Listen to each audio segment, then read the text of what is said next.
Allah tuh menyampaikan kalimat yang singkat dan padat. Pokok hidupmu itu aku yang tanggung, kata Allah. Apa belum cukup pemberian pokok engkau berkehidupan? Kau bisa hidup itu. Nafasmu, udara yang kita hirup, ketenangan yang dirasakan. Allah tampilkan itu dulu. Kalau belum sadar, ditarik ke aspek materi. Apa yang paling pokok? Makanan. Orang nggak makan, selesai. Bapak mau sekaya-kayanya, asetnya triliunan, nggak makan, meninggal. Nggak makan aja, selesai. Oleh karena itu, kenapa ditarik kepada aspek yang paling pokok, makan? Ya, yang cari kerja kan begitu juga. Makanya di Al-Quran, kalimat pertama kali mencari kerja, dimanapun itu berada, dikaitkan dengan makanan. Ya, kita cek di Al-Baqarah itu kan, misalnya kan, saat masuk ayat 169 itu, ya ayyuhan nasu, kulu mimma fil ardi halalan thayyiba. Hai semua manusia, silahkan bertebaran di muka bumi, dimanapun yang bisa dijangkau. Jadi teorinya, mencari kerja itu, ketika ditampilkan di dalam Al-Quran, silahkan bergerak melampaui ruangnya. Jangan batasi diri Anda. Anda melamar pekerjaan di tempat A. Tidak ada. Untuk Anda, cari tempat B. Gak ada istilahnya, gak ada lowongan tuh, gak ada. Lowongan selalu terbuka. Tinggal kembali kepada kita untuk sungguh-sungguh mendapatinya. Ya, kalau bergerak dengan jalan Allah, kita sandarkan pada ketentuan Allah, nanti Allah akan menunjukkan kepada kita yang sesuai dengan niat kita. Jadi bukan ditolak, kadang diarahkan kepada tempat yang sesuai dengan kebutuhan kita. Di sini memang gajinya bagus, tapi ditolak dulu kamu karena di sini sholatnya susah. Baca Qurannya sulit. Gajinya emang bagus, 100 juta per bulan.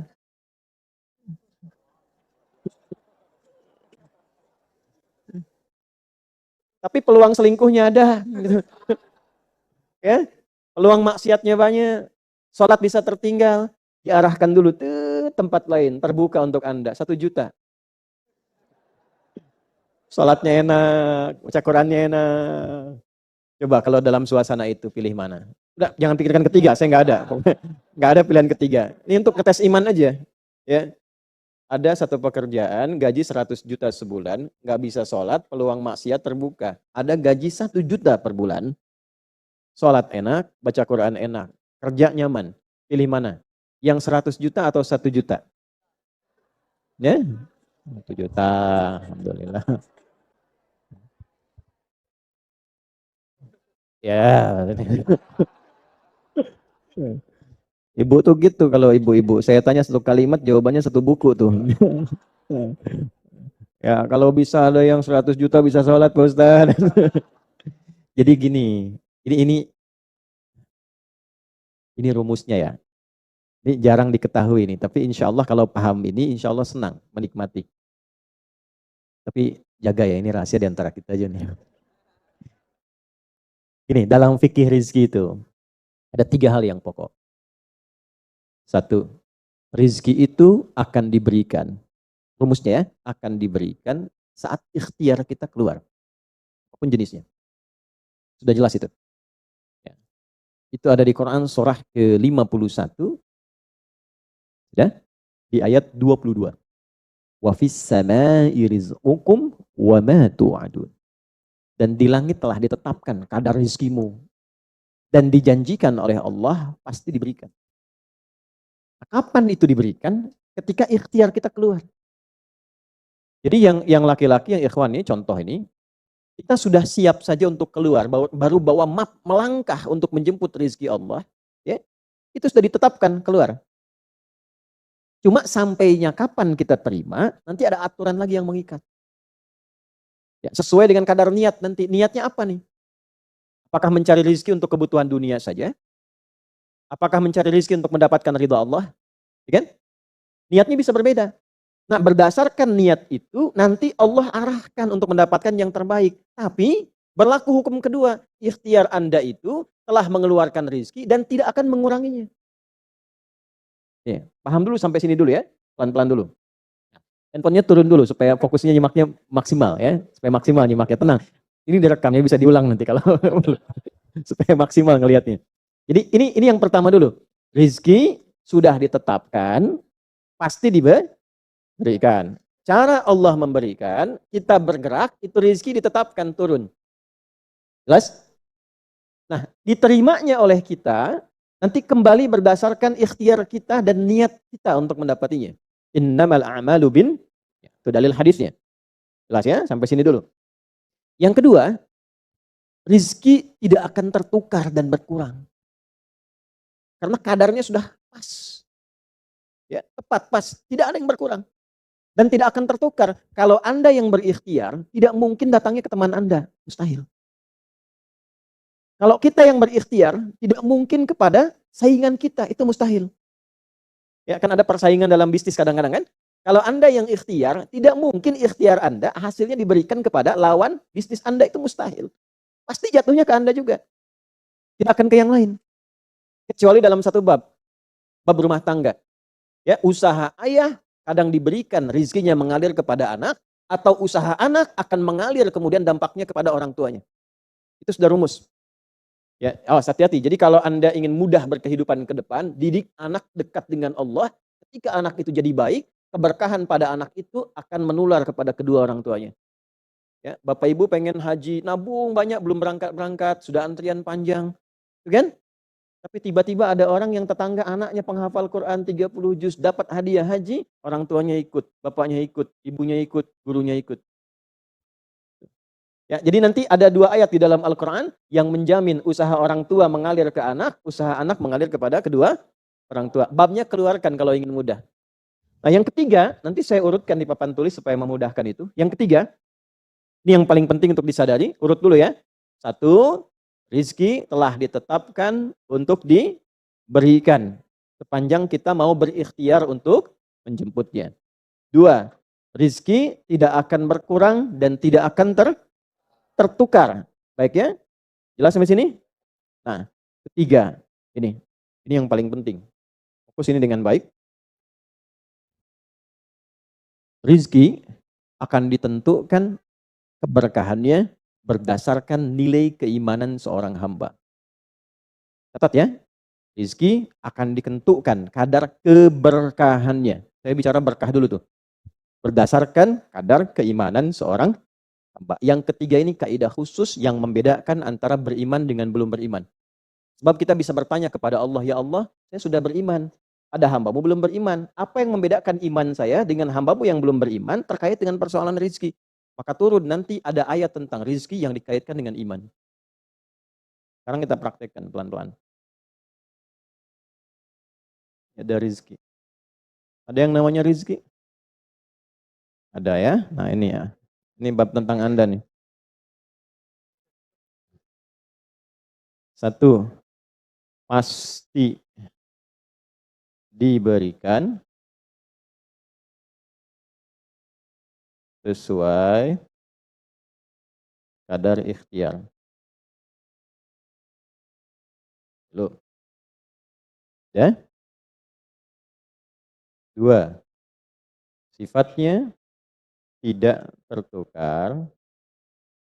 Ya. Putri boleh tertukar. Ada menteri yang tertukar, tapi tidak ada rezeki yang tertukar ya. Tidak tertukar sesuai dengan niat. Rizki nggak butuh alamat ya Pak. Begitu dapat langsung diberikan. Karena malaikat tuh kalau sudah turunkan nggak mungkin salah alamat tuh. Udah tercatat semua itu. Ya. 3, kadar iman menentukan keberkahan satu rizki. Keberkahan rizki. Ini 3 ini. Ya.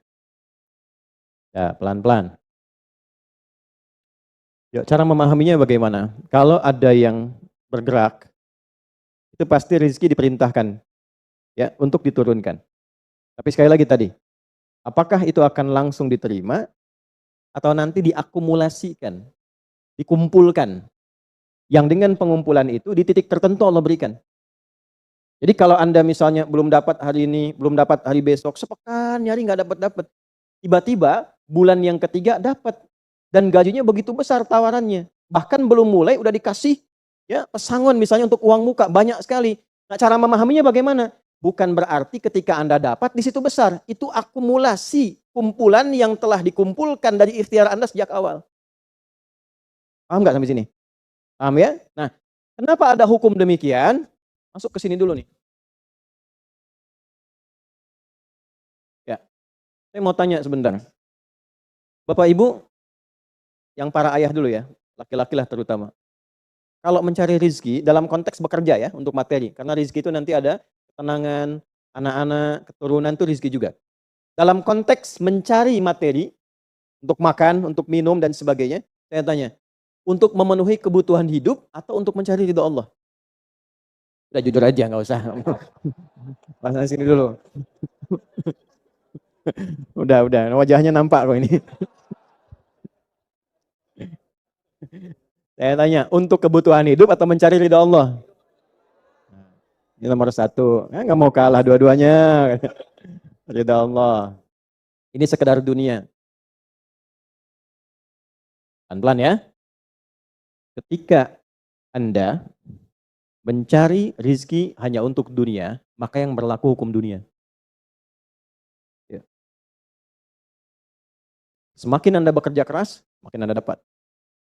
Semakin Anda kreatif, semakin mudah dapat.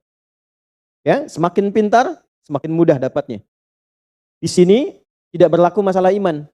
Karena semua sama, Allah tetapkan hukum dunia. Siapa yang bekerja keras, siapa yang mau kreatif, siapa yang punya inovasi, siapa yang makin pintar, mudah dia mendapatkan dunia. Ada ilmu menambah, dunia dapat.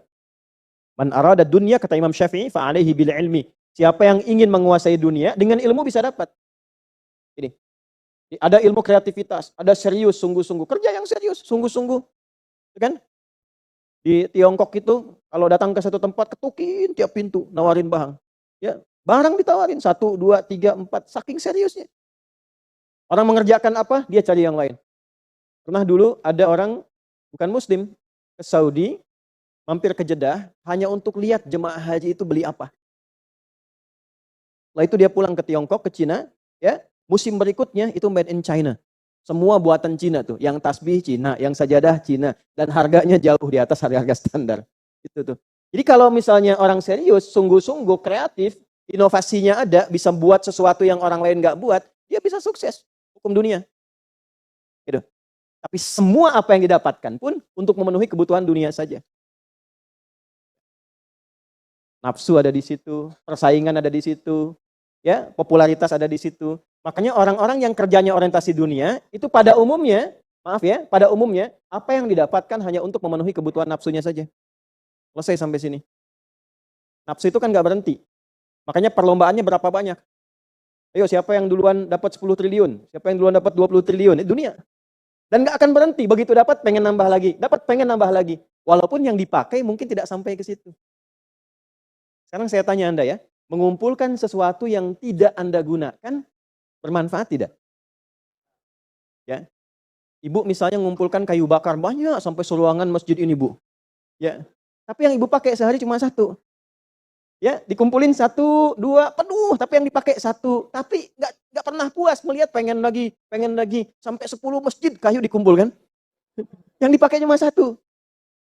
Kira-kira perbuatan semacam ini bermanfaat tidak? Nah, jika ada orang yang banyak bekerja, hanya membutuhkan sesuatu untuk memenuhi keinginannya saja, ketahuilah Anda terjebak dalam kehidupan duniawi. Mohon maaf sebesar-besarnya ya. Jadi kalau bekerjanya hanya untuk tambah tabungan lagi, cek saldo, bandingkan dengan teman-teman, tapi dari apa yang dikumpulkan tidak membuat Anda lebih baik. Ya, yang paling bahaya tuh gini, pas sakit carinya obat generik. Padahal kayaknya minta ampun gitu.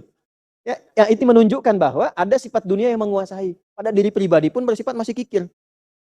Nah ini ya, ini yang berbahaya ini. Ya, kalau bekerjanya nggak ada masalah, serius dapat nggak ada masalah. Cuma yang dapat ini mengeluarkannya seperti apa? Kalau hanya mengumpulkan, hanya pamer, hanya untuk update, dia mau menyampaikan dengan pamernya, pakai hukum dunia, nggak bisa disalahkan dalam konteks dunia. Walaupun secara moral dalam hukum agama ini tidak dibenarkan. Jelas nggak sampai sini? Ya, sekarang saya tanya, ada nggak orang misalnya OKB misalnya, orang kaya baru gitu. Nah, baru kaya langsung pasang status, ada yang begitu? Ya, dapat mobil baru pasang status, ada yang begitu? Nah, ini biasanya semakin banyak dilakukan terjebak dengan hukum dunia. Tugas kita mendoakan, bukan mencela. Oh, pasti si itu tuh. Bukan ya. Jangan seperti itu. Ya, tugas kita mendoakan kembali dan sehingga dengan doa itu mudah-mudahan sampai kepada jiwanya untuk bisa berubah. Sehingga diarahkan pada yang lebih baik. Tapi maksud saya begini, kalau ada di antara yang ngaji itu terperdaya dengan sistem seperti ini, dia bekerja, tambah lagi, tapi penambahan itu tidak membuat kehidupannya lebih baik dan bermanfaat, dia terjebak dalam kehidupan dunia. Pada akhirnya berlaku hukum akhir dunia. Hukum akhirnya fana. Dunia itu kan punya dua arti, satu cepat, yang kedua rusak. Cepat, nggak terasa. Kayaknya baru kemarin kita ngaji ya, sekarang ketemu lagi. Cepat tuh. Ya ketemu teman, kayaknya baru kemarin main sama-sama. Ternyata sekarang udah punya cucu 4 gitu. Saya itu dunia tuh. Itu hukum dunia, cepat. Ya, cepat. Yang kedua rusak. Semua dunia itu akan fana, rusak, sifatnya hilang, habis. Kalau bukan kita meninggalkan dunia, dunia yang meninggalkan kita duluan. Ini saya sering katakan, ini ada gelas nih, penampung air.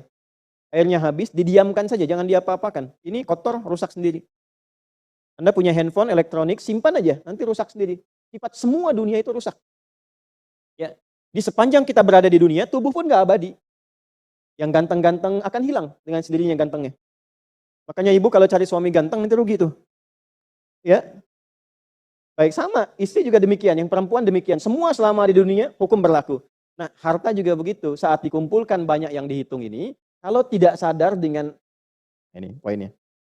Kalau tidak sadar dengan ketentuan hidup yang benar, pasti penyesalannya di akhir. Karena semua yang dikumpulkan itu pada akhirnya akan selesai hilang. Minimal manusia yang meninggalkan apa yang dikumpulkan dari dunia ini. Terkumpul 100 triliun, hartanya kumpul, manusianya kan meninggal juga. Ya kan? Selesai ya? Ya pertanyaannya, selama hidup yang kemakan berapa dari sini? Nah ini yang kemudian dikoreksi oleh agama, dituntun oleh Islam. Tidak salah. Kalau bisa jangan 100 triliun, nanggung 1000 triliun, 2000 triliun, 3000 triliun. Kayak Abdurrahman bin Auf tuh, sampai 14.000 triliun. Kalau dihitung dengan kurs sekarang, sampai 14.000 triliun. Tapi ternyata apa yang dikumpulkan itu membawa keberkahan untuk dunianya, plus membawa bekal kebaikan untuk akhiratnya. 1 dari 10 orang yang dijamin masuk surga tanpa hisab adalah orang paling kaya yang pernah hidup di muka bumi ini. Salah satunya Abdurrahman bin Auf. Hartanya kurang lebih sampai 14.000 triliun. Tapi bisa menggunakannya. Dunianya sejahtera, akhiratnya terjamin. Jelas sampai sini? Ya, nah maka yang paling menentukan itu ini satu niat, yang kedua di sini aspek keberkahan. Dicarinya pakai iman.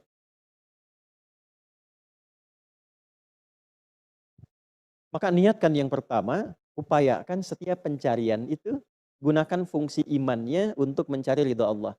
Maka ayatnya akan pindah ke ayat 172. Ya ayyuhalladzina amanu kulu min thayyibati ma razaqnakum. Hei orang-orang yang beriman, pakai imanmu untuk mencari kebutuhan hidupmu.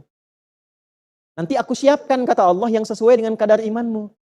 Karena itulah kadang kelihatannya begini. Kelihatannya mohon maaf ya Bu, Pak, gak dapat lagi. Padahal sudah tahajud malamnya. Udah puasa, udah baca Quran, lamar gak dapat lagi. Ini gak dapat lagi. Bukan karena ini Anda gak bisa dapat, bukan. Karena belum cocok dengan iman Anda. Ini belum thayyib. Belum thayyib.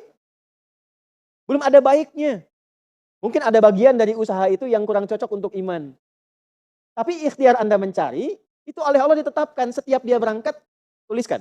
Siap turunkan, siap turunkan. Cuma kapan diturunkan? Nah, itu kadang-kadang ada latihan untuk menguatkan keimanan kita. Sampai kita melewati semua perjalanan pencarian rezeki itu, baru diturunkan. Dan hebatnya, dalam mencari ini, Allah berikan bonusnya. Ada bonus pengalaman. Pernah sakit, pernah capek, pernah naik ini, pernah naik itu, tanpa sadar. Itu yang menempa dirinya menjadi sosok yang lebih kuat, lebih baik, yang ketika rezekinya diberikan seutuhnya, dia sudah bisa menggunakan rezeki ini sesuai dengan pengalaman sebelumnya. Yang mahal tuh ini. Makanya Abdurrahman bin Auf itu kan diambil dulu, dirampas hartanya, berangkat 400 km, jalan kaki, nggak bawa apa-apa, dipakai dulu ilmunya, belajar dulu jadi penyalur, dapat upah, dapat bonus dulu, baru dipakai lagi. Tapi perjalanan itu menempa hidupnya dengan iman sehingga jadi orang terkaya yang pernah tercatat dalam kehidupan di bumi sampai hari ini. Jadi kalau satu kali Anda melamar kemudian ditolak pekerjaan, jangan langsung simpulkan tidak diberi. Alhamdulillah ya Allah yang telah memberikan kepadaku rizki yang baru berupa penolakan ini untuk menguatkan iman dan mentalku untuk menjemput rizkimu yang lebih baik daripada ini. Jelas ya? Nah ini poin-poin ini yang mahal. Nanti kalau sudah dapat ilmu ini, yang lainnya akan lebih mudah. Jadi jangan disimpulkan, ya Allah aku sudah ngaji, aku sudah tahajud, kurang apa lagi? Sampai hari ini aku belum dapat. Nah itu sesuatu yang tidak tepat untuk keluar, tapi juga bisa dipahami karena boleh jadi belum mendapatkan pencerahan sesuai dengan bab rizkinya. Nah pada akhirnya dikembalikan, kalau sudah dapat itu ditanya balik oleh Allah, itu mau dipakai apa? Oh pada akhirnya aku yang cukupkan.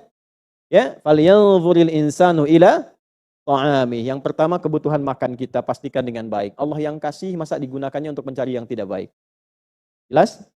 Baik, kemudian diteruskan ayatnya, saya agak cepat.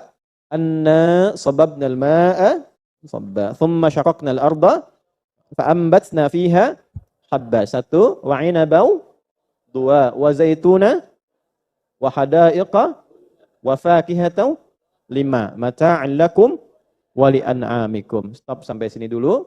Nanti kita lanjutkan kepada inti bahasan bagian akhirnya. Yang tadi mukaddimah ya, sekarang kita baru mulai itu. Enggak, ini kan tadi saya mau ingatkan dulu apa yang kita gali kemarin. Khawatirnya begini. Maaf, kita ngaji, tapi hasil dari ngaji belum bisa digunakan untuk mengevaluasi diri. Itu yang sayang. Ya, jadi kembalikan pada diri kita sampai detik ini, kita duduk sama-sama, materi yang sebelumnya sudah semaksimal mana kita buat lebih baik. Koreksi diri sudah, kalau tubuh sudah bagus, sekarang memenuhi kebutuhan hidupnya seperti apa, kerjanya bagaimana. Cara mengcari kerjanya seperti apa. Jangan sampai terkumpul-kumpul kelihatan banyak, tapi yang banyak itu tidak disukai oleh Allah Subhanahu wa Ta'ala. Paham sampai sini? Paham ya? Nah, sekarang, yuk kita kembalikan ke sini. Gak apa-apa, biar ini muncul dulu. Ini ya. Sekali.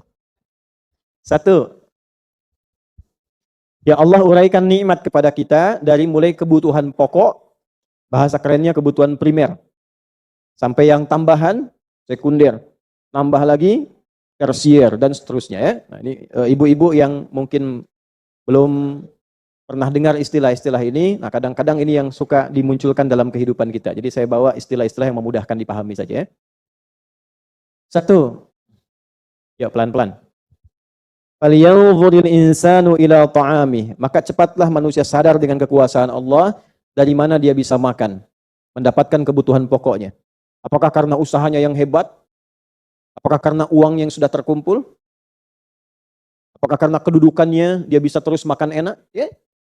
Nah, maka Allah turunkan lagi supaya mengerti yang punya uang, yang punya kedudukan, mohon maaf sekali, ya, yang punya hal-hal yang mudah untuk bisa makan, Allah kembalikan ke hukum asalnya supaya sadar semua kembali ketentuannya kepada siapa? Allah. Makanya kadang dalam cari rezeki unik Pak. Yang pintar nggak dapat, yang disebut kurang pintar dapat. Kadang-kadang demikian. Ya, yang IPK-nya 4 belum dapat, yang IPK 2,5 dapat misalnya kan? Misal ya. Nah, kalau dipikir menggunakan logika nggak nyambung. Tapi kalau dilihat pakai iman ketemu untuk menunjukkan kepada kita bahwa rizki itu bukan milik orang pintar atau bodoh. Rizki itu bukan milik orang yang hebat atau bukan. Rizki itu kembali kepada Allah. Itu poinnya. Anna sababnal ma'a sabba. Allah berikan gambaran yang pertama, itu Anda yang makan.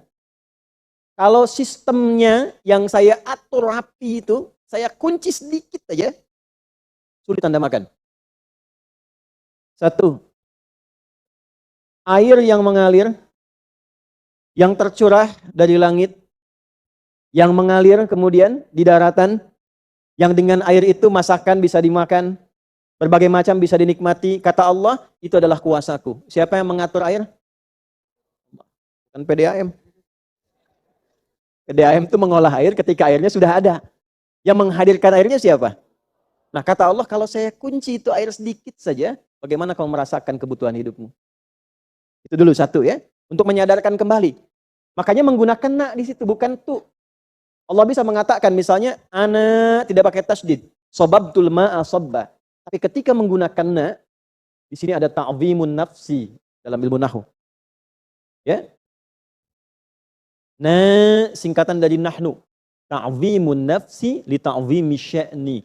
Allah membawa keagungan dirinya untuk menunjukkan satu hal yang sangat istimewa dan agung. Jadi makan itu, kemudian fungsi air itu sangat istimewa bagi manusia. Penting. Saking pentingnya ditampilkan keagungan Allah di dalamnya. Anna, sungguh dengan keagunganku, akulah yang mengatur curahan air itu, sampai dengan curahan itu engkau bisa mendapatkan kebutuhan pokok hidup. Kalau aku kunci sedikit saja, kemarin saya dari Harau, ya, kabupaten 50 kota itu. Itu satu-satunya di Indonesia yang kabupatennya 50 kota itu.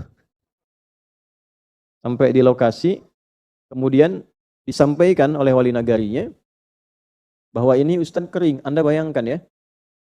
Bayang tidak? Belum saya sampaikan. Jadi itu alamnya indah sekali. Air terjun itu di mana-mana. Kita baru masuk sudah air terjun. Terus tempatnya itu di belakang air terjun 7 lapis. Indahnya luar biasa. Tapi ternyata airnya ditahan oleh Allah sebentar. 4 bulan lah kurang lebih.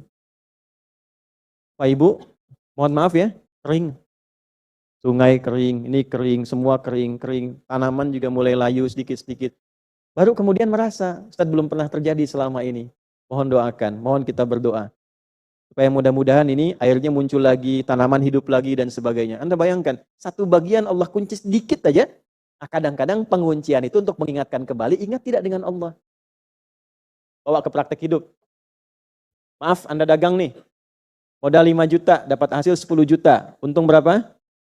5 juta. Dapat hasil lagi bulan depan 15 juta, untung berapa? 10. Hasil lagi bulan depannya lagi 20 juta, untung berapa? 15 juta. 15 juta untung ya. Bulan depannya lagi dapat 7 juta. Pertanyaan saya, rugi atau untung? Tapi kadang masih disebut rugi. Rugi nih. Biasanya 20 juta, cuma 7 juta. Pernah nggak? Pernah nggak mengalami begitu? Ya, pertanyaannya bukan itu sebetulnya. Saat itu turun omsetnya, ingat Allah tidak. Itu dulu ingat Allah tidak. Sama dengan di luar, air dikunci sedikit supaya ingat Allah, minta lagi. Baru istisqa, baru sholat dan sebagainya. Anda kerja dikunci dikit aja dulu, ingat Allah nggak? Atau Anda masih mengandalkan kemampuan Anda, tingkatkan lagi ini. Produksi kita harus ditambah, kreativitas kita harus bergerak maksimal. Ayo datangi, door to door. Berarti Anda terjebak dalam hukum dunia. Ayo yang didapatkan yang 20 juta. Haknya sudah ditunaikan belum? Sedekahnya sudah belum? Berbaginya sudah belum? Jangan-jangan ada fakir miskin yang teriak haknya belum dapat. Jangan-jangan ada saudara yang belum mendapatkannya. Jangan-jangan ada anak yang disekolahkan di tempat yang tidak kenal Allah. Supaya dikoreksi lagi. Orang cuma dapat 1 juta sebulan, anaknya bisa hafal Quran. Sekolahnya kenal Allah. Anda sepeda ada, motor ada, mobil ada, rumah luas, harta ratusan juta. Anak pakaian aurat kebuka. Kenal Allah tidak. Ngaji aja belum bisa. Terus berapa lagi harta yang Anda butuhkan untuk ditambah? Dikunci sama Allah sedikit supaya ingat. Terus dengan dikunci masih belum ingat juga. Dengan cara apa lagi diberikannya? Terus sampai habis. Baru setelah habis datang pengajian. Ini kadang-kadang nih, biasanya bertahap, nggak akan langsung tuh. Ya, tapi kalau angkuh langsung. Ya, jadi ketika ada makhluk yang mengangkat terlalu tinggi, Allah akan jatuhkan terlampau rendah. Tinggi aja, rendah jatuhnya. Fir'aun tuh terlampau tinggi jatuhnya.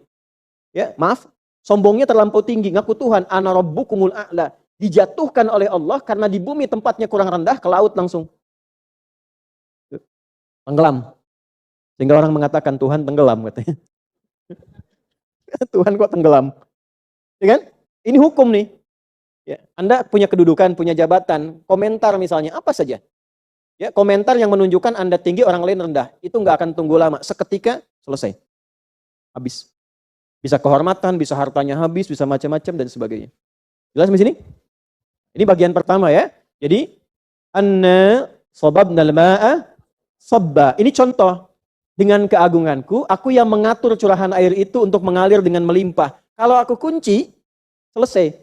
Nah, bagaimana cara membaca ini? Pakai ilmu balaghah. Dengan sistem majaz. Praktekkan dalam hidup, jangan hanya dipahami air saja. Makanya ada ilmunya untuk baca Quran itu. Tafsir itu ada ilmunya, minimal 5. Ada berapa? 5. Ada matnul loghah 1, ada nahwu 2, ada sharaf 3, ada ma'ani 4, ada bayan 5. Keenam, nanti ada tambahan badi'. Ketujuh ada arud. Keempat ada adab. Kedelapan ada adab. Kalau mau ditambahkan. Yang lima ini kalau kita pakai, ini kan contoh. Praktekkan dalam hidup. Coba rizki kalau dikunci. Sehat kalau dikunci. Sehat rizki bukan? Nah, saat sehat dipakai enggak? Sholat jamaah enggak? Baca Quran enggak? Coba dibanding baca Quran dengan cerita gosip, lebih banyak mana lisan digunakan? Lebih banyak yang kotornya kan? Nah, coba bandingkan lagi. Kalau lisan itu mulutnya sudah Allah kunci dikit aja, sakit gigi dikit aja. Nah, udah susah tuh. Makanya mumpung masih sehat, ihtanim khamsan qabla khamsin. Gunakan 5 sebelum 5 datang yang lain. Salah satunya sehat dipakai sebelum datang sakit. Sakam. Sakam itu sakit yang membuat penyesalan. Ya Allah, kenapa saya nggak gunakan kaki untuk ke masjid? Ya Allah, kenapa lisan saya tidak digunakan untuk baca Quran misalnya. Nah, ini pakai. Jadi kalau dikunci sedikit dari apa yang kita dapatkan, langsung ingat rumusnya. Ingat Allah. Nih. Nah, ya? Nanti babnya belajar lebih detail. Tadi dikunci tuh. Harusnya terakumulasikan dapat rezeki. Oh ini kok sudah setahun nggak dapat. Lihat lagi babnya. Apa nih bab penghalangnya? Oh birrul walidain. Pasti punya masalah sama orang tua. Di antara kuncinya. Lihat lagi. 1, 2, 3. Paham? Anna sababnal ma'a sabba. Thumma syaqaqnal arba syaqqa. Kemudian air jatuh ke tanah gembur lagi, terbelah lagi. Supaya bisa ditanami. Ini yang bertani, berkebun, kami itu kan di Gerakan Indonesia Menanam, itu swadaya ya, tidak dibiayai oleh pemerintah, itu kami yang sama-sama dengan teman-teman. Dan mengambil dari saripati Al-Quran. Makanya memberi contoh kalau dekat dengan Allah, tanah yang mati pun bisa hidup lagi. Ya, ternyata setelah diteliti oleh para ahli, yang kita kemudian seleksi, kumpul bareng-bareng, di dalam tanah itu ada yang namanya mikroba. Mikroba itu hewan kecil yang tugasnya menggemburkan tanah lagi. Dan dia aktif. Ketika ada hujan terbuka aktif lagi. Dengan kuasa Allah itu bisa terbuka kembali. Ya ada yang nanam padi, nanam singkong, nanam macam-macam. Kadang-kadang mau nanam padi dibajak dulu kan ya. Dan seterusnya. Nah, kita diajarkan oleh Allah. Kenapa kadang yang ini hujan deras, yang ini rintik-rintik, yang ini kecil. Hujan deras Allah atur. Yang ini deras karena ada tanaman yang mungkin butuh lebih banyak air. Ada tanah yang harus gembur lagi. Tapi intinya adalah yang membuka peluang rizki dari tanah pun siapa? Jadi yang punya peluang rizki itu bukan karena manusianya, bukan perusahaannya, bukan karena andanya. Yang punya siapa? Maka cara paling singkat, dekati, bangun akses yang kuat dengan Allah supaya peluangnya terbuka. Ini contoh kecilnya seperti tanah. Contoh besarnya apa? Kalau ingin membuka peluang rizki dalam apapun kehidupan, pakai cara cepat. Anda hukum dunia aja sekarang ada ordal katanya tuh. Orang dalam, ya. Apa kesimpulannya? Supaya dapat akses kan? Ya kan? Sekarang kalau Anda punya akses yang lebih baik, lebih bagus, lebih mulia, kenapa tidak kita gunakan? Yang punya rezeki Allah, yang punya ilmu Allah, yang punya kekayaan siapa? Kenapa kita tidak bangun kedekatan dengan Allah sehingga akses kita bisa lebih mudah? Paham sampai sini? Ya? Nah, membangun akses kepada Allah dengan modal iman itu, aksesnya disebut takwa namanya. Apa namanya? Takwa. Saya keluarkan sini ya. Takwa. Jadi iman ini cahayanya, modal dasarnya. Takwa ini jembatannya. Untuk bangun aksesnya. Nanti diturunkan dari takwa, dipancarkan. Apa yang disebut dengan ibadah. Kan begini, saya punya modal iman, ingin mendekati Allah pakai jembatan takwa. Bagaimana cara memfungsikan takwa, menggunakan takwa? Nah, bentuknya ibadah. Maka dari sini muncul sholat untuk mendekati Allah. Di sini muncul puasa. Di sini muncul baca Al-Quran. Untuk mendekati siapa? Nanti kalau sudah terbangun ke sini kedekatan kuat, apa saja diturunkan? Dibuka langit dan bumi. Dari mana taunya? Quran surat 7. Ayat berapa? 96. Walau anna ahlal qura amanu iman wattaqau taqwa la fatahna alaihim barakatim minas sama'i wal ard. Kalaulah satu penduduk kampung. Ibu yang pakai seragam dari mana ini? Tegal. Kalaulah satu Tegal. Satu penduduk Tegal meningkatkan imannya dan menggunakan iman itu untuk menaikkan takwanya kepada Allah. Salatnya rajin, pengajiannya rajin, puasanya rajin, doanya rajin. La fatahna alaihim barakatim minas sama'i wal ardh. Demi keagunganku, kata Allah, aku buka semua pintu keberkahan di langit dan di bumi. Nih, tidak cukup dengan amin. Ini buka dulu tuh. Tuh. Ini kan yang dicari. Makanya yang dibuka oleh Nabi itu, yang diajarkan bukan ilmu dunia dulu. Dibuka imannya dulu. 10 tahun di Mekah, 10 tahun di Madinah. Yathrib kan awalnya. Begitu imannya dibuka, dekat dengan Allah sudah luar biasa. Maka apa yang terjadi? Kota yang tertinggal jadi maju, jadi mencerahkan, berubah jadi Madinah Munawwarah, menyebar ke tempat lain. Itu kurikulumnya begitu. Yang dikuatkan imannya dulu. Pak, cari kerja itu gampang, Pak. Yang tidak mudah itu cari kerja pakai iman. Kalau cuma cari uang, Pak, modalnya gampang. Di depan aja nggak pakai apa-apa. Yuk, Pak, kanan, kanan, kiri, kiri, kiri, masuk kanan, kiri. 2.000. Makasih, Pak. Ini kan? 5.000. Makasih, Om. Ya. Kemarin dia bilang Bapak, sekarang Om.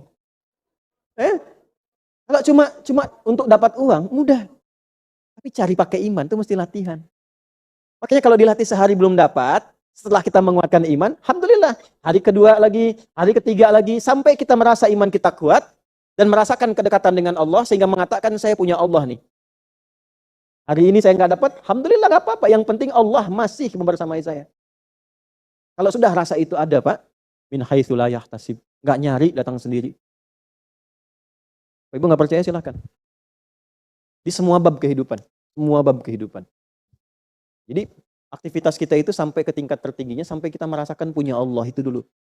Ibu kalau punya masalah di rumah tangga, tapi masih merasa punya Allah, itu ringan. Ringan. Insya Allah, pasti Allah berikan solusi, pasti berakhir. Ya. Fa'ambatna fiha habba. Maka, dari air yang tercurah ini, tanah yang sudah terbuka, muncullah biji-bijian. Ini biji-bijian ini tanaman pokok, padi, kan? Jagung. Maksudnya asal dari makanan apa? Pokok. Ini yang pokok-pokok. Ya. Beras, jadi nasi, itu kan? Ibu apa makanan pokoknya?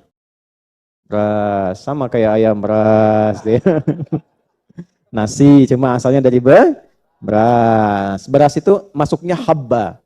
Ambatna fiha habba. Baik, beras itu bisa tumbuh nggak kalau nggak ada air? Tidak, karena padi itu tumbuhan air. Padi itu tumbuhan air. Sekarang airnya dari mana? Allah kunci sedikit air. Ibu, kalau air ada sudah kumpul, diatur oleh petani, itu airnya sudah ada. Kalau airnya nggak ada, bisa nggak tumbuh berasnya? Padinya bisa tumbuh. Jadi yang punya air siapa? Berarti kalau kita makan nasi dari beras itu, di situ kemudian maaf, ada airnya sebelumnya mengalir, yang ngasih Allah, yang numbuhkan padinya Allah, sampai kita makan. Berarti yang kita makan dari siapa sumbernya? Sekarang saya tanya ibu, bapak, nih Mas, kalau saya kasih 50.000, apa yang disampaikan? Gini, biar gampang nih saya contohkan.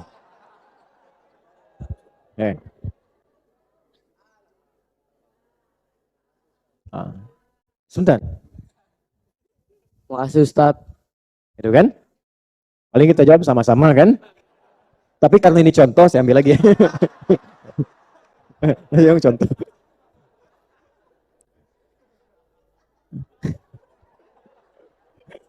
Udah.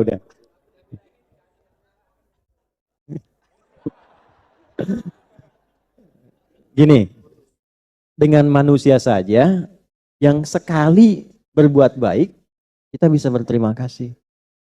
Kenapa kepada Allah yang tiap waktu memberikan kebaikan pada kita, itu tidak ada. Sedikit munculnya. Alhamdulillah Allah tuh maha menerima walaupun sedikit. Makanya disebut syakur, yang maha menerima walaupun sedikit. Nah, kembalikan lagi, kamu bisa makan itu sumbernya dariku. Kalau nggak ada itu, nggak makan kamu. Sekarang dalam kehidupan dunia, kita berterima kasih. Mengapa saat Allah berikan itu, rasa terima kasih kita tidak muncul? Nah, cara berterima kasih kepada Allah berbeda dengan makhluk. Karena Allah bukan makhluk. Kepada makhluk berkata-kata, setelah itu bersikap baik kan? Senyum. Bos, direktur di pekerjaan ngasih gaji tiap bulan, tiba-tiba baik sama direktur. Nyapanya, senyumnya, fasilitasnya luar biasa. Sekarang Allah baik pada kita. Bagaimana kita mengungkapkan terima kasih itu? La in syakartum Tuh indahnya Allah begitu. Begitu kita berterima kasih malah ditambah. Ini kan tidak. Terima kasih cuma sama-sama. Ada nggak orang? Terima kasih. Terima kasih. Terima kasih. Nggak ada kan ya? Allah beda. Begitu kita berterima kasih ditambah.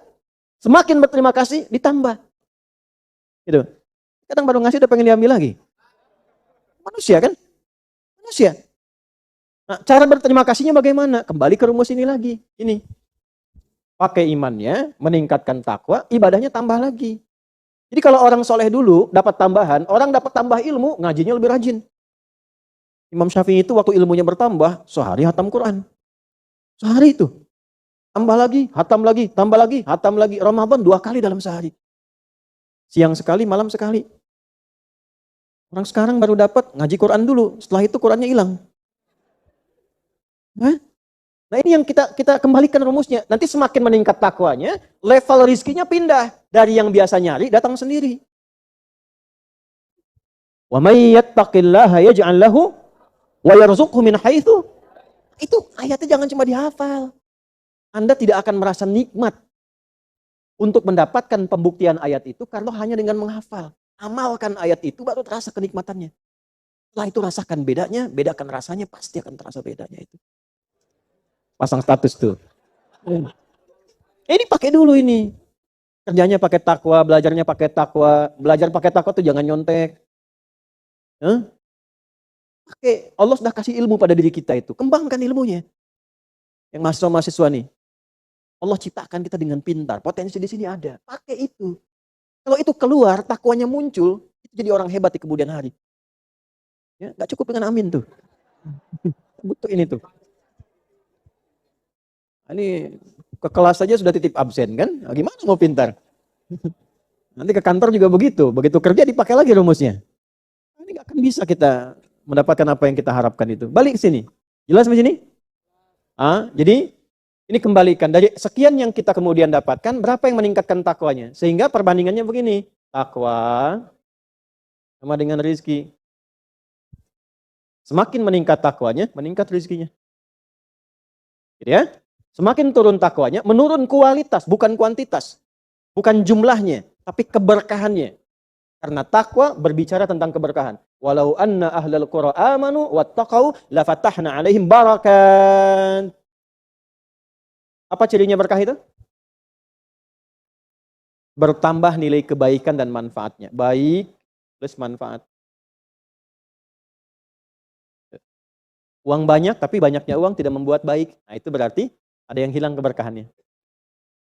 Uang banyak, bajunya bagus. Harganya satu dari atas sampai ke bawah, misalnya 1 miliar pakai baju. Misal. Dunia itu biasa aja bu. Biasa aja dunia itu. Orang nyebut triliunan. Dulu sahabat itu disebut harta sebanyak apapun biasa aja. Gak ada tuh, wah Masya Allah. Ya, biasa saja gitu. Dunia itu biasa. Yang dikhawatirkan Nabi itu umatnya yang kaya yang tidak bisa mengelola kekayaannya dengan baik. Ya. Sekarang pakai pakaian 1 miliar dari atas sampai ke bawah. Tapi yang dipakai itu, maaf, tidak ada unsur keberkahan. Aurat terbuka. Setelah itu pamer muncul. Ya, pakaian nggak bisa dipakai sholat. Untuk apa? Mobil bagus, harganya 8 miliar. Tapi belum pernah dipakai ke masjid. Buat dipanasin aja, puncak bolak-balik gitu, udah simpan lagi di garasi. Gak ada kerjaan. Anda beli sesuatu yang nggak Anda pakai. Yang menikmati siapa? Ya, beli mobil cuma buat disimpan di garasi. Ntar dipanasin, balik lagi, panasin, balik lagi. Dipakai enggak? Berarti kan nggak ada kegunaannya. Jelas gak? Bukan dilarang, tidak, silakan beli mobil yang sekian miliar, pakai ya buat nyantunin anak yatim, buat bekerja lagi dunianya, pakai buat pengajian, buat ke masjid, jangan parkir depan masjid. Cari parkiran lain supaya orang nggak lihat. Parkir depan masjid, pimpin. Sama juga itu bohong syariah itu.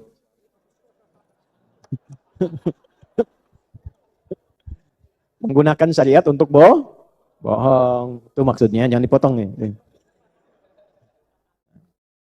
Nah ini ya, jadi setiap kita, akhirnya apa? Setiap makan ingat Allah, itu puncaknya. Setiap makan ingat siapa? Ada kiai kita, itu orang soleh sekali. Tapi saya nggak akan sebutkan namanya. Itu setiap kali Mau makan. Beliau menggunakan pakaian yang bagus. Minimal pakaian yang rapih menutup auratnya. Minimal. Setiap mau makan. Padahal makannya sederhana.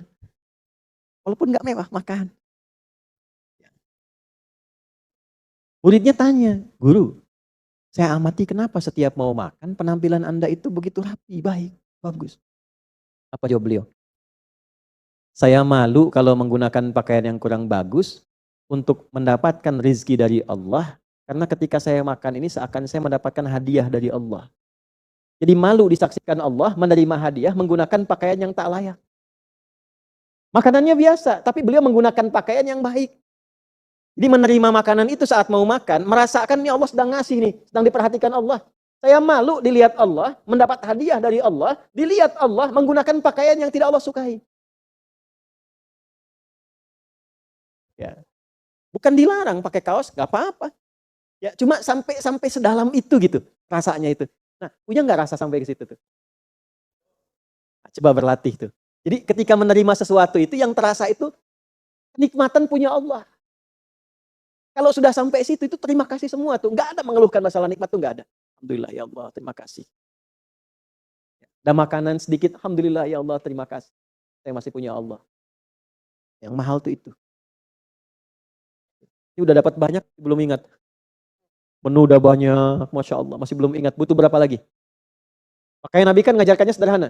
Idza quddimat ta'amu, jika makanan sudah dihidangkan, khudh biyaminika ma yalik, ambil dengan tangan kananmu yang paling dekat denganmu, tsumma sammillah, au qala bismillah, au qul bismillahirrahmanirrahim. Lalu bacakan nama Allah, bismillahirrahmanirrahim. Semua yang baca bismillah ketika makan dan minum, pertanyaannya, apakah saat makan minum ingat Allah? Nah, nanti level ingatnya ada dua. Ada dua. Pelan-pelan ya. Level ingat secara fikih sehingga tidak menyentuh makanan kecuali yang dikehendaki Allah. Dan kalimat bismillah itu kalimat sakral. Ada nilai di dalamnya, nilai keagungan. Makanya nggak ada orang bismillah minum yang haram. Minum bir bismillahirrahmanirrahim misalnya. Nggak ada. Dan ketika orang bercanda menggunakan itu dikecam sama semesta. Semua akan marah. Disebut penistaan. Karena kalimat mewah, kalimat istimewa. Karena itu Anda makan, minum, berpakaian, menggunakan apapun dengan asma Allah, pasti memastikan membeli, menggunakan, memakan, meminum, memakai hal yang Allah sukai. Level 1 itu. Level 2-nya yang tertinggi, bismillahirrahmanirrahim itu menghadirkan syukur pada diri kita. Terima kasih ya Allah, masih bisa minum. Terima kasih ya Allah, masih bisa makan. Terima kasih ya Allah, masih diberikan hadiah pakaian. Itu kalau sudah begitu, levelnya ditambah lagi sama Allah. Tapi nambahnya sesuai dengan kebutuhan imannya. Kalau imannya sudah bisa menggunakan harta, tambah lagi banyak. Jadi unlimited tuh. Unlimited, kalau sudah punya Allah tuh nggak terhitung. Kalau manusia masih terhitung. Orang paling kaya sekarang berapa hartanya? 5.000 triliun. 5.000 ya? Siapa namanya? Elon Musk. 5.000 triliun. Masih sedikit. Karena masih terhitung. Yang hebat itu yang tak terhitung. Makanya kalau punya Allah, nggak akan terhitung. Apa saya dibutuhkan gampang. Jelas? Kita berlatih tuh. Nah, biasakan dari makanan dulu, yang kecil-kecil, bersyukur, alhamdulillah, terima kasih. Makanya minum dengan basmalah ditutup dengan hamdalah. Ya, Ibu kenal Nabi Ibrahim, Bu? Ah, ya, Bu. Berapa usia Ibu ini ya? Ibu kenal Nabi Ibrahim. Alhamdulillah, memang kalau udah agak siang agak beda situasi. Nabi Ibrahim apa gelar beliau itu? Angkat tangan. Mana? Hah? Khalilullah. Khalilur Rahman. Ya, dua-duanya betul. Khalil. Enggak dapat hadiah, cuma tanya. Alhamdulillah. Bagus. Nah, ini pertanyaannya, kapan beliau mendapatkan gelar itu? Angkat tangan yang bisa. Ya, ini bukan cerdas cermat nih. Tanya dulu, kapan beliau dapat gelar itu? 1 juta. 2 juta. 5 juta kurang 50.000. Udah waktu habis. Beliau dapat gelar itu karena perkara sederhana. Makan, minum, bismillah, selesai alhamdulillah. Turunlah kemudian wattakhadallahu Ibrahim khalila. langsung jadi kekasih Allah. Mau minum, bismillah. Selesai, alhamdulillah. Jadi ketika semua pekerjaan dilakukan karena ingat pada Allah dan syukur kepada Allah atas ingatnya itu langsung Allah tetapkan kekasih Allah. Jadi kekasih Allah. Jadi Khalilullah, Khalil Rahman, karena perkara yang sederhana. Tapi dari kesederhanaan itu muncul keistimewaan yang sangat luar biasa. Ya, jelas? Ya, maaf ya. Ini rahasia kedua ya. Cari amalan sederhana yang biasa, tapi yang orang belum banyak kerjakan dan niatkan karena Allah. Itu wasilahnya luar biasa. Maaf ibu, ada perempuan kurang baik. Perempuan malam. Keluar siang juga. Di masa itu. Jadi ini perempuan seharian lah. Ya, siang keluar, malam keluar, sore keluar. Masa itu dulu. Bu, waktu jalan kecapean, lihat ada, maaf ya, ada anjing kehausan. Gak pakai, haus. Ibu tahu ceritanya? Ya udah. Udah gak tahu.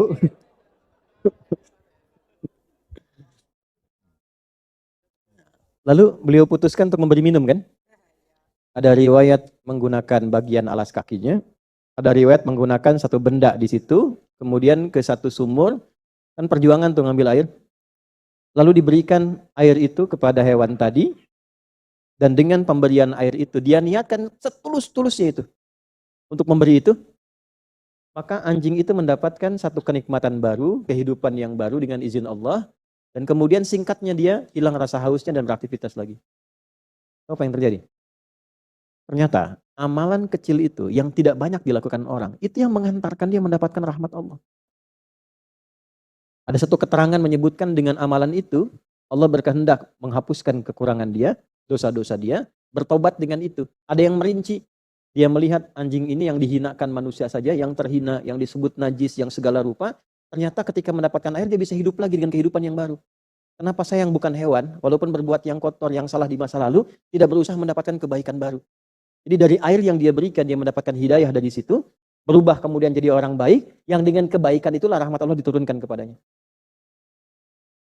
Jadi Allah itu kadang ketika ingin memberikan seseorang kebaikan, tidak harus memberikan yang besar, kadang dari yang kecil-kecil. Jadi walaupun Anda mendapatkan pekerjaan dengan gaji yang kecil, tapi di situ ada kenikmatan untuk mendekati Allah, ambil aja dulu. Nikmati gitu. Tapi yang mahal itu apa? Rasa syukurnya, terima kasih ya Allah. Saya diberikan kesempatan untuk mendapatkan rezeki darimu. Nah itu yang mahal. Kalau sudah bisa mendapatkan nikmat itu, bisa mengolah harta dengan baik, baru yang banyak datang. Nah kadang dikasih banyak gak bisa ngolah, celaka lagi. Jelas? Oke? Jadi kembali ke situ. Anna sababna al-ma'a sabba, thumma syaqaqna al-arda fa'ambatna fiha habba. Ini habba, setiap makan makanan pokok, usahakan ingat Allah. Minimal makan, bismillah, selesai makan. Nah, itu level 1. Level 2-nya yang dibaca itu rasakan ada rasa di dalam jiwa. Sampai merasakan kenikmatan, beralhamdulillah itu merasakan nikmat betul punya Tuhan Allah. Kalau sudah seperti itu, semua makanan nikmat. Ya, makan pakai garam aja nikmat, pakai ayam lebih nikmat, dan seterusnya. Ya telat ya. Wa inabau wa qadba, dan anggur. Qadba, apa itu qadba? Coba cari siapa yang tahu artinya qadba. Itu terjemahan ya, sayuran ya. Sayuran itu diterjemahkan sayuran. Gini, qadba itu asalnya tanaman merambat. Ya, tanaman merambat. Dulu di masa-masa kehidupan Nabi itu ada orang membawa tanaman ini untuk pakan hewan. Pakan hewan. Ya. Nah, bagusnya pakan hewan ini, tanaman qadba ini kalau dimakan oleh hewan-hewan ternak, ya sapi misalnya, kerbau misalnya, itu pertumbuhannya bagus, bikin gemuk, dagingnya enak. Kalau dimakan oleh hewan tunggangan, kuda dan semisalnya, itu kuda-kudanya bagus. Ya, ada yang menyebutkan asalnya dari Persia, dibawa ke wilayah Arab, kemudian berkembang di situ. Nah, ini yang diteruskan, dibawa oleh Barat, dikembangkan. Tariq bin Ziyad bawa sampai ke Andalusia, dikembangkan di Iberia, sekarang Spanyol, ada wilayah Portugal. Ya, dibawa lagi kemudian ke tempat-tempat lain. Makanya ada yang menyebut kuda-kuda Spanyol itu bagus-bagus dan sebagainya, dikembangkan. Sekarang Amerika yang kembangkan pohon ini, tumbuhan ini. Ya, ini bahasa Latinnya ada yang menyebut dengan alfalfa namanya. Alfalfa sekarang. Kalau Anda klik alfalfa itu ada semacam tumbuhan rambat. Itu khotbah. Ya, tapi ada yang mengartikan sayur mayur. Gini, kalau ibu, bapak makan tanpa sayur, makan beras aja, nasi aja, hidup nggak? Hidup. Tapi kalau pakai sayur lebih enak nggak? Nah, berarti tambahan kan? Yang tambahan pun berasal dari siapa? Allah. Jadi kalau kita ditambah pun Allah yang kasih juga. Pakaian itu kan pokoknya menutup aurat. Jadi kalau pakaian bagus, lebih bagus lagi, lebih mahal, itu bonus. Tapi yang kasih siapa? Allah juga. Yang punya pakaian sederhana bisa ngaji, sholat berjamaah, zikirnya lirih, bangun bisa tahajud. Anda yang dikasih lebih. Yang lebih daripada itu. Yang lebih mewah, lebih mahal. Bangun malam gak bisa. Sholat 5 waktu terlambat. Malu gak tuh? Mau ditambah berapa lagi? Kedudukan masih biasa. Udah bisa luar biasa. Mohon maaf nih teman-teman nih. Ya, di TNI misalnya, di Polri dan sebagainya. Ya, prajuritnya udah bisa sholat, sunnah, tahajud dan sebagainya. Yang bintang udah tambah kedudukan tinggi. Bintang itu kan ketuhanan yang Maha Esa tuh. Semakin banyak dekat dengan Allah. Evaluasi. Yang punya harta, yang punya ilmu. Makanya yang paling celaka, jamaah datang, ustadznya ngajar. Jamaahnya mencari akhirat, ustadznya cari dunia. Itu paling celaka. Celaka itu. Jamaahnya ingat Allah, ustadznya ingat dunia. Itu yang bahaya. Makanya ustadz juga doakan. Gak mudah jadi ustadz itu. Ya. Punya ilmu tidak disampaikan, salah. Disampaikan tidak dikerjakan, salah. Dan berlaku seumur hidup, tidak bisa pensiun. Belum dengar ada ustadz pensiun. Kiai pensiun, mantan kiai. Karena pilihannya udah akhirat. Kalau pilih jadi kiai, jadi yang ulama, itu proyek akhirat. Nggak usah mikirin dunia. Dunianya datang sendiri, Allah yang siapkan. Kalau masih cari dunia, berarti belum ustadz betulan. Belum kiai betulan. Pilihan jadi kiai itu pilihan akhirat. Apalagi warasatul anbiya itu pilihan akhirat. Nanti Allah sudah siapkan sendiri dunianya. Kalau masih Anda mencari dengan agama itu mencari dunia, belum jadi kiai betulan. Paham nggak? Itu rumus sama, semua sama hukumnya. Jadi kalau semakin ditambah semakin nggak ingat pada yang nambah, ya ini kan cuma kebutuhan tambahan. Iya, sayur kebutuhan tambahan. Tapi dengan tambahan itu nikmat kehidupan. Kenal nggak sama yang nambah? Bawa, jangan cuma sayur, bawa dalam kehidupan kita. Di pakaian makin bagus, handphone tuh masih pakai 3315 kan biasa. Sekarang sudah layar begini, ya. Tuh coba berapa di status yang ingat pada Allah? Waktu update status tuh berapa hadis yang diupdate? Ayat yang diupdate. Jangan-jangan yang diupdate cuma makanan, minuman, barang-barang dan sebagainya. Imannya diupdate nggak? Ya, nah, diingatkan kembali. Wa inaba wa qabba, jadi baik yang pokok, baik yang buah-buahan, ada anggur. Anggur kan cuma contoh di situ. Yang lain-lain juga sama. Tapi kan saya nggak makan anggur Ustaz. Jadi boleh dong ya tidak menyebut nama Allah. Mana teh kumaha. Contoh ya. Ya disebutkan sebagian mewakili keseluruhan. Nah, sinekdok pas prototo namanya. Kemudian wa zaituna wa nakhla. Zaitun. Tadi kan anggur. Anggur mau jadi makanan enak. Tapi kalau zaitun bisa jadi minyak. Ada obat lagi. Yang jadi minyak pun dari Allah juga. Dari bijinya, dari minyaknya, dari macam-macamnya. Nakhla kurma, satu tumbuhan utuh. Dari mulai batangnya sampai ke atasnya bisa difungsikan. Kalau di Arab kurma, di kita punya kelapa. Dari tunas sampai ujungnya ada manfaatnya. Siapa yang menyiapkan untuk kita? Allah. Ya, teruskan. Wa hadaiqa ghulba wa fakihatan, sampai kebun-kebun yang luas, sampai punya kebun, sampai bebuahan, sampai kemudian apa abba di situ? Rumputan. Ini ada dua maknanya. Ada makna umum, Anda lihat rumput, Allah yang tumbuhkan. Ada kebun-kebun indah, ke Sumatera, ke Sulawesi, kebun, Masya Allah hutan, sampai jadi hutan bagus. Sampai ke Papua, bagus-bagus. Itu punya siapa? Allah. Ya teman-teman di Papua tuh, Masya Allah, tetangga tanam mangga, begitu tumbuh datang yang lain. Ya, kakak, ini mangga punya Tuhan kah? Wah, kan ya, betul punya Tuhan ya. Ada yang merawat, saling mencintai, berbagi, menyayangi, semua. Kalau sudah pakai Ain rahmah itu ya, cara pandang dengan rahmat, saling mencintai. Oh ya betul, kakak ini punya Tuhan, ayo kita nikmati sama-sama. Indahnya dalam Islam tuh kakak, kalau ini ditanam, ini tumbuh, ya ada buahnya, kakak juga boleh, ya asal minta izin. Sampaikan. Nanti saya izinkan sekarang kapan saja. Ayo makan, ambil. Nikmat hiduplah. Ya jelas ya. Ya kemudian bawa lagi ke dalam makna yang kedua, makna jauhnya. Ya makna pertama tafsir, makna jauhnya takwil namanya.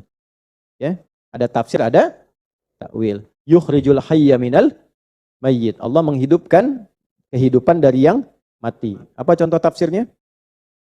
Ayam dari telur, ya kan? Telur kan nggak ada kehidupan dalam telurnya, belum muncul kan? Tapi tiba-tiba berkembang terus jadi keluar anak ayam. Hidup, menghidupkan dari yang mati, nggak ada apa-apanya sampai muncul unsur yukhrijul hayya minal mayyit. Sama dari tumbuhan tiba-tiba batang kayu terus keluar ulat aja di dalamnya dan sebagainya. Kan dari nggak ada jadi itu tafsir namanya. Tapi ada takwil. Apa diantara makna terdalamnya, terjauhnya apa? Menghidupkan yang hidup dari yang mati. Ibnu Abbas mengatakan radhiyallahu taala anhuma, yukhrijul iman minal kufur. Imannya hidup dari yang tadinya nggak ada. Dari belum beriman jadi beriman. Dari iman lemah sampai iman kuat, sampai hidup kembali. Sekarang pertanyaannya, kalau baru makan pokok belum ingat Allah, dikasih tambahan bagus belum ingat Allah, sampai Anda punya padang rumput yang ada helipadnya belum ingat Allah juga. Abba. Sampai punya kebun yang ada kuda-kuda banyak di situ belum ingat Allah juga. Kalau masih dikasih makanan pokok belum ingat Allah, kasih buah satu belum ingat Allah. Kalau fakihah sudah banyak buahnya, apelnya ada, jeruknya ada, anggurnya ada, kebunnya punya, abba, rumputan padangnya untuk hewan-hewan ternaknya ada, belum ingat Allah juga, perlu dikasih apa lagi?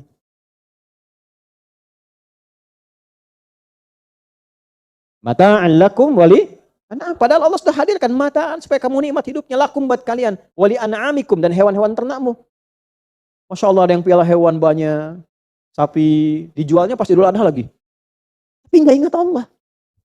Gimana? Ditumbuhkan, beli, sapinya dikorbankan, ya kan? Dirawat-rawat, dijualnya Idul Adha, orang Allahu Akbar, dia dapat uang, tapi nggak mengingatkan dengan Allah. Gimana? Jadi semua perangkat kehidupan kita, sejatinya gimana caranya naik mobil ingat Allah. Pakai sendal ingat Allah. Kalau sudah seperti itu, fadhkuruni adzkurkum. Setiap kita ingat Allah, langsung direspon oleh Allah. Dijaga kita dalam kehidupan. Tapi ujungnya apa? Washkuruli. Nah, cara cepat untuk menjadikan kita terhubung dengan Allah, punya sifat syukur.